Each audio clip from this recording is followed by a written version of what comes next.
Our story begins as a resurrected tarnished with no renown, and yet it seems somewhat strange that we, as a supposedly unknown character, wake up in the chapel of anticipation. We fight a grafted scion, fall into the sea, and wash up in a cave.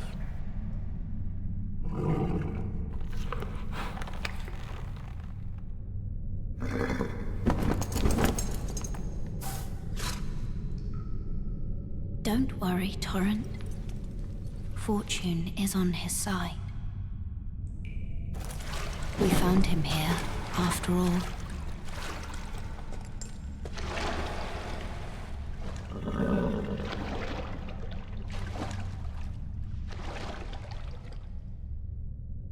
One of his kind is sure to seek the Elden Ring. Even if it does violate the Golden Order. Melina and Torrent find us, and we get the flasks of crimson and cerulean tears. The one washed up on the gravesite was sure to die, until this flask offered its gift of rejuvenation to seek the Elden Ring. After we emerge from the cave to the surface, the entire lands between stretches out before us. The Erdtree is clearly visible in the distance. Our task? Seek the Elden Ring. We seem to have been resurrected, but we have no idea what awaits us on our journey through the lands between, nor do we know anything about our own past. It is as if we have been resurrected without any memory of our former selves. Sometime later, we meet Melina again, where she now introduces herself and joins us. She tells us that it was Torrent who chose us. I bequeath to you this ring. Use it to traverse great distances. It will summon a spectral steed named Torrent. Torrent has chosen you. Treat him with respect. It's not just Melina and Torrent who seem to have a special connection to us. On our journey, we also meet the witch Ranni, who has a gift for the very person chosen by Torrent. I'd heard tell of a tarnished hurtling about atop a spectral steed, and upon looking into the matter, the talk, I surmise, is of thee. Thou art possessed of the power, no? To call forth a spectral steed named Torrent. Ah, as I had hoped, I was entrusted this for thee, by Torrent's former master. We get a spirit calling bell and the spirit ashes of 3 lone wolves. Spirits of wolves chased from their pack. They later encountered a nameless tarnished who welcomed them as hunting companions. Although Ranni has a gift for us, Torrent's chosen, it doesn't seem as if she knows us. It seems as if someone has prepared in the background to provide us with support through Melina, Torrent and Ranni. Additionally, we are one of the few who can see the guidance of grace and, more importantly, receive its blessing should we die. Through the blessing of grace, we are revived again and again. We follow the guidance of grace. We fight our way through the entire lands between, and in the end we even set the Erdtree on fire to get into the inside of it. Setting the Erdtree on fire seems to be part of a prophecy believed in by heretical prophets. That this prophecy is about setting the Erdtree on fire is indicated, among other things, by the incantations Catch Flame and Flame Sling. These say, incantation originating from a sinister prophecy. The flame of ruin is anathema to the Erdtree, but prophets sometimes glimpse it within the faith all the same.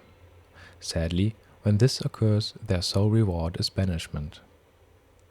The prophet, as a starter class, already has the Catch Flame incantation from the start, and based on the description, seems to represent such a banished prophet. A seer ostracized for inauspicious prophecies. The robe of the prophet states, robe of exiled prophets who foretold misfortune and were persecuted and driven from their homes as a result. The shackles around the neck warn passers-by not to lend an ear to their sermons. We even meet one of these prophets in the Round Table Hold. Brother Corn is familiar with the fire incantations Catch Flame and Flame Sling, and his robe reads, Robe of Corn the Cleric. Even after exile, Corn refused to recant his prophecies, and for this he was blessed with the guidance of grace. Since then, the cartwheel draped on his neck has served as a reminder that true guidance awaits those with iron wills, those with unwavering faith. Accordingly, the guidance of grace seeks out those who have the potential to fulfill the prophecy. However, it seems that Corrin has turned away from believing in the prophecy. At the end of his quest, he is concerned about what his master Goldmask is looking for on the mountaintops of the giants, and that he might want to set the Erdtree on fire. I've been gripped by a terrifying thought. The rhythms and calculus of the Master's finger betray a suspicion of the holism of the Golden Order, a conceit, I am afraid, that cannot be overlooked. Oh, but how could this be? I dread to even entertain the possibility, but somehow I cannot cast aside my doubts about the Master. Tell me, have I simply lost my head? Only, if the Master were true to the Golden Order, why would he think to breach this forbidden mount of fire? Possibly, the description in his robe is to be understood in such a way that after his resurrection he sees the cartwheel as a reminder to remain loyal to the current Golden Order. He was resurrected with the blessing of grace because he believed in the prophecy in his previous life. But after his resurrection, he turned away from it and committed himself to the infallibility of the Golden Order. This even caused him to lose the gift of seeing the guidance of grace. This is hinted at in his dialogue line if we kill him. Oh, guidance of grace, why can't I? The incantation Fire's Deadly Sin best explains the prophecy. Incantation originating from a deeply ominous prophecy.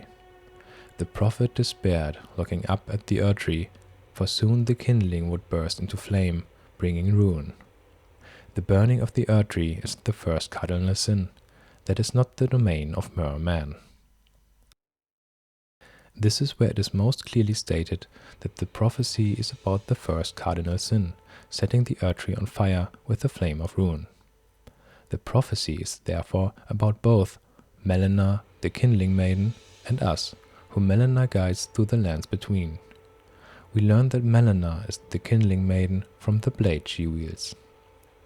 Dagger given to one who set out on a journey to fulfill her duty long ago. The power of its former owner, the kindling maiden, is still apparent. The candle trees and the candle tree wooden shield also seem to refer to the same prophecy. Thought to represent a surreptitious prophecy of cardinal sin, the lit candle tree design was forbidden. The candle trees appear in the world as spectral phenomena. Ghosts in the vicinity guide us to interesting nearby locations to support us. Interestingly, the model of the candle trees in physical form can be found in the Harlech tree. This may indicate that setting the Erdtree on fire is also in Miquella's and Malenia's interest. Looking back, we can summarize the following. We, a nameless tarnished, were resurrected with no memories and the task to seek the Elden Ring. We meet Melina, Torrent and Runny, who have been commissioned by a certain person to support us.